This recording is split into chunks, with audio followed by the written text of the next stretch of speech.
para a produção do conhecimento, uma primeira questão que surge é a respeito do conhecimento. E aí, significa dizer que a gente tem que pensar qual é o tipo de conhecimento do qual a gente está falando. Para isso, é importante saber que existem diferentes tipos de conhecimento. Aqui a gente lista alguns deles. Temos o conhecimento de senso comum, conhecimento filosófico, o conhecimento religioso ou teológico, o conhecimento científico e poderíamos também listar outros tipos e outras categorizações de conhecimento.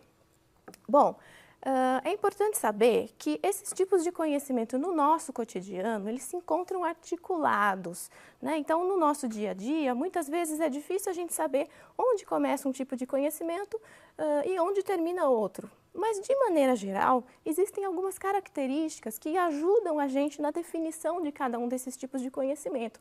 Por quê? Porque o processo de produção deles também é diferenciado. Por exemplo, o conhecimento de senso comum, a gente pode dizer que é aquele conhecimento que é produzido nas nossas interações cotidianas, nas relações que a gente estabelece com as outras pessoas, na resolução de problemas do dia a dia, nas formas da gente compreender as coisas que acontecem com a gente no cotidiano.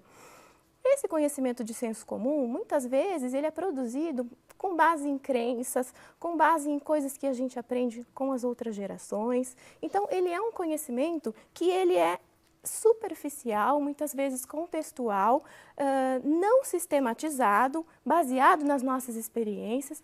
Ele é um conhecimento falível, porque ele pode ser reelaborado, ele pode ser modificado, muitas vezes ele é reconstruído. E é também um conhecimento contextual, né, fundamentado em algumas determinadas experiências, portanto, não necessariamente generalizável. Ele é diferente, o conhecimento de senso comum é diferente, por exemplo, do conhecimento filosófico. O conhecimento filosófico, ele tem outras características que o definem. Por exemplo, o conhecimento filosófico, ele lida muito com ideias, com conceitos, com relações conceituais e que, portanto, muitas vezes não podem ser reduzidos à materialidade, eles não podem ser comprováveis na realidade empírica. O conhecimento filosófico, ele se desenvolve a partir de uma lógica racional. Então, ele é um conhecimento sistemático, ele é um conhecimento organizado, que se organiza em linhas de pensamento, em conceitos e etc. Ele é um conhecimento também que busca a universalização, porque o conhecimento filosófico ele lida com grandes questões da humanidade, né? O que é a vida, o que é o ser humano, qual o papel da ciência. Então, são questões universais que buscam também respostas de preferência universais, né? Um terceiro tipo de conhecimento é o conhecimento religioso ou teológico, que também se diferencia dos outros dois que eu apresentei para vocês. O conhecimento religioso, ele é um conhecimento que, em princípio, é posto como a verdade, e essa verdade é colocada por uma divindade, por um ente superior, que traria aí algumas verdades, alguns dogmas, algumas leis que o ser humano deveria seguir.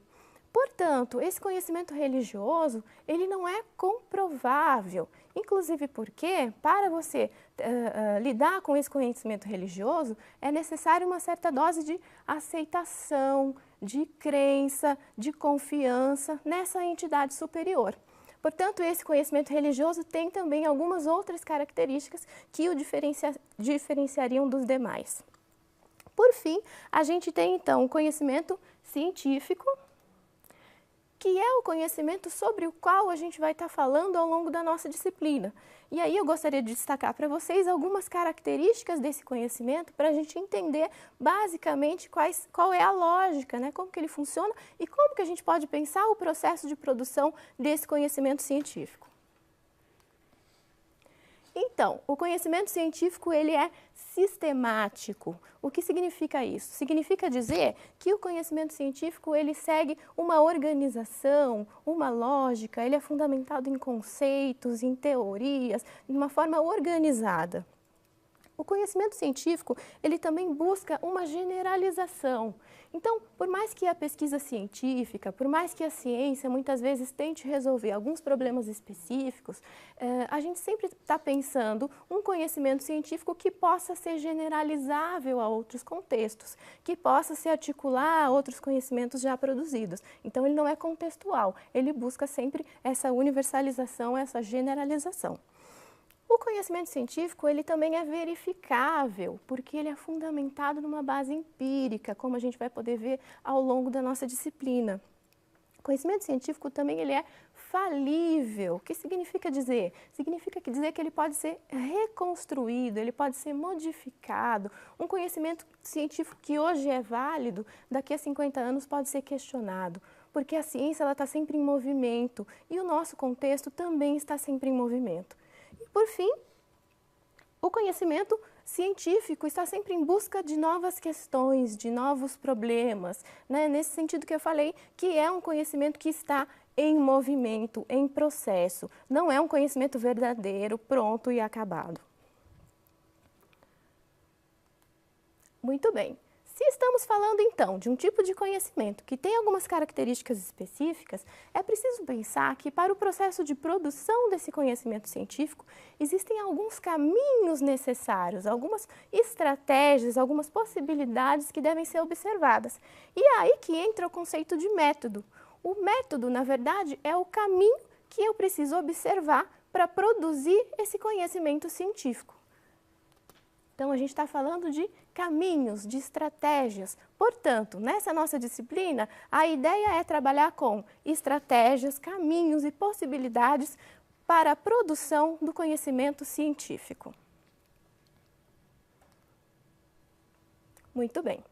Não tem como a gente falar de conhecimento científico e de ciência sem retomar algumas características da modernidade. O que é a modernidade e o que ela tem a ver com a ciência? A modernidade pode ser entendida como um modo de vida, uma forma de organizar o pensamento, a realidade e a sociedade, cujos primeiros contornos emergiram lá no século XVI, mas que foi se delineando e se constituindo e se impôs com toda a força a partir do século XVIII. Na modernidade é que a ciência moderna começa a tomar forma. Então, o que a gente entende hoje por ciência é muito influenciado pela concepção da modernidade, pela concepção que a modernidade trouxe para a nossa visão de ciência.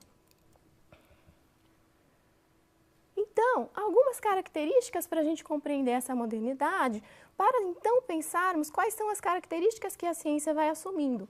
Porque, na verdade, a ciência, como a gente vai poder ver, ela faz parte do grande projeto da modernidade, como uma forma de produzir conhecimento dentro da lógica da modernidade. Uma das características dessa modernidade é uma crença exacerbada na superioridade do ser humano, né? Entendendo que o ser humano é dotado da capacidade de razão, né? Então, o raciocínio, a lógica é uma característica importante para o ser humano e que a modernidade vai apostar nessa característica, entendendo que por meio da razão, o ser humano vai poder então construir conhecimentos que vão poder prever, compreender e controlar a natureza. Então, aqui a gente também já tem uma segunda característica da modernidade, que é a cisão entre ser humano e natureza. E isso vai definindo um pouco sobre qual é o papel do conhecimento e qual é o papel da ciência. Isso porque uma outra característica importante é que, a partir da modernidade, o real, né, a natureza, a realidade, ela passa a ser entendida como comprovável e compreensível a partir de uma lógica matemática, a partir da matematização. Então, a linguagem matemática, ela passa a ser, a partir da modernidade, uma forma quase que pura, objetiva e neutra para a gente entender os fenômenos, de modo que um conhecimento válido, né, que nos ajudasse a entender a natureza, transformar, controlar a natureza, deveria, via de regra, ser fundamentada num conhecimento matemático, porque isso atenderia, inclusive, né, a capacidade que o ser humano tem de trabalhar com a razão. Ainda da modernidade, uma outra característica é pensar que o que é válido nesse momento é o conhecimento objetivo e neutro. Esse seria o verdadeiro conhecimento, esse seria o conhecimento que nos conduziria à verdade e à possibilidade, então, de controlar a natureza. É aí que entra, então, o papel da ciência no projeto de modernidade. Por quê? Porque a ciência vem justamente como uma forma, né, um método, o método científico da modernidade, ele vem justamente como a estratégia de se produzir um conhecimento científico objetivo e neutro e que possibilitaria o ser humano a transformar, a controlar, a prever a natureza. A partir desse movimento, a modernidade prometia, né, que por meio da ciência a gente conseguiria cada vez mais progresso. Então a ideia de progresso também é uma ideia da modernidade. A ideia de que a gente vai estar sempre em evolução, a ideia de que os novos conhecimentos nos ajudam a transformar a natureza e que isso seria e traria sempre o melhor para a nossa sociedade. Muito bem. O projeto da modernidade, a ciência moderna, ela deu muito certo. Então, ao longo dos séculos seguintes, século XIX, século XX, o que a gente observa é um movimento muito intenso de produção do conhecimento científico. Então, a gente começa a ter novos campos de conhecimento se constituindo em campos científicos, a gente começa a ter novas descobertas, máquinas cada vez mais complexas, estratégias cada vez mais complexas de transformar a natureza e, com isso, se relacionar de forma diferente com o meio, com as outras pessoas, com a sociedade, com a natureza e etc. Esse desenvolvimento da ciência vai trazendo aos poucos, inclusive, uma redefinição dos tempos e dos espaços, no sentido de que os novos conhecimentos científicos vão possibilitando as pessoas a pensar o tempo e o espaço de forma diferente. Então, o espaço passa a ser relativizado, o tempo passa a ser relativizado. Por exemplo, hoje em dia, por meio das novas tecnologias, a gente consegue conversar com uma pessoa que está a quilômetros de distância. Então, a distância, ela quase que é neutralizada, porque a gente consegue conversar no mesmo tempo com pessoas que estão em espaços diferentes. O tempo também é relativizado, né? Vamos pensar nessa aula de hoje. Eu estou gravando essa aula de hoje num dia, você vai assistir num outro dia e os seus colegas vão assistir em outros tempos diferentes também. Então, com esse desenvolvimento da ciência, a gente tem inclusive um desenvolvimento de novas temporalidades. Porém, é preciso pensar que o projeto da modernidade cumpriu o seu papel de progresso em alguns aspectos, mas em outros aspectos foi mostrando certas fragilidades, né? Então, o esgotamento da natureza, a poluição da natureza, que inicialmente o ser humano deveria controlar, prever e modificar, foi se mostrando cada vez mais intenso e isso foi se tornando um problema para a própria sociedade.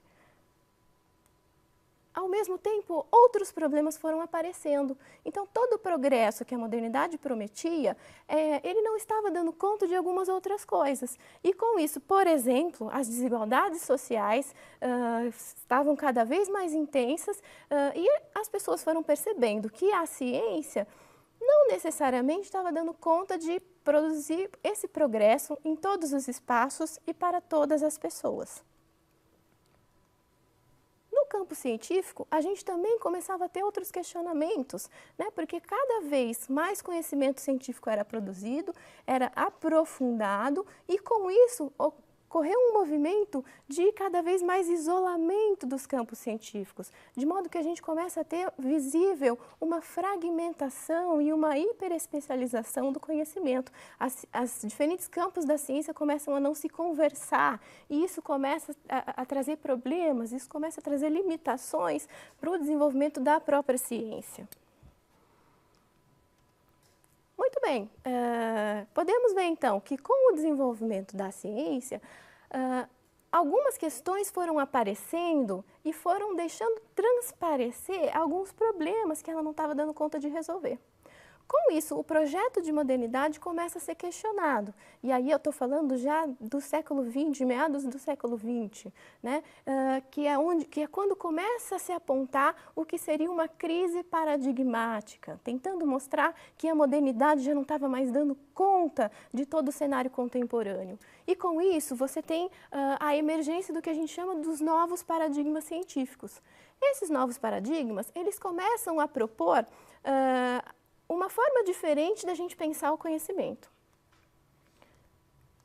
que levam em conta essas características aqui, né? Então, tentando contrapor ao conhecimento da ciência moderna, que estava posto no projeto de modernidade anteriormente colocado, esses novos paradigmas em ciência começam a entender a provisoriedade e a parcialidade do conhecimento produzido.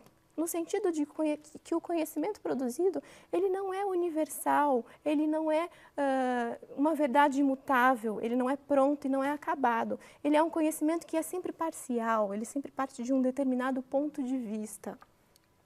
É um conhecimento que admite erros e incertezas.